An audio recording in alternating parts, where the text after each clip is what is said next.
और जब कोई मुझसे कहता है ना कि मुझे बहुत कॉन्फिडेंस अपने ऊपर हो गया, जब कोई मुझे मिलता है बच्चा कि मैं ये कर दूंगा, मैं वो कर दूंगा, तो मैं उससे बोलता हूँ कि बेटा भूगोल का पहला अध्याय पढ़ लो एक बार, और ज्योग्राफी का चैप्टर 1 पढ़ने के बाद कॉन्फिडेंस कम हो जाता है। कम होना भी चाहिए, जरूरत से ज्यादा कॉन्फिडेंस ठीक भी तो नहीं है ना। और उस अध्याय को पढ़ के क्या पता लगता है? पता लगता है कि इस ब्रह्मांड में असंख्य आकाशगंगाएं हैं, गैलेक्सीज हैं। उन असंख्य गैलेक्सीज में से एक गैलेक्सी जिसका नाम मिल्की वे है, वो हमारी गैलेक्सी है।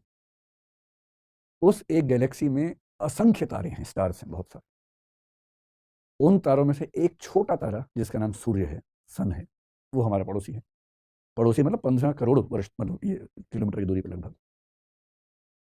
उस सूर्य के साथ जो ज्ञात ग्रह हैं वो 9 के आसपास हैं, उस पर डिबेट चलती रहती है।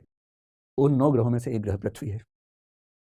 उस पृथ्वी पर 1 ट्रिलियन के आसपास स्पीशीज हैं, 1 लाख करोड़ स्पीशीज हैं। उन स्पीशीज में से एक स्पीशीज होमो सेपियंस सेपियंस है। इस दुनिया में आज के समय में 800 करोड़ होमो सेपियंस सेपियंस जिंदा हैं, उनमें से एक मैं हूं। ये मेरी औकात है। हम सबकी हैसियत दरअसल इतनी ही है।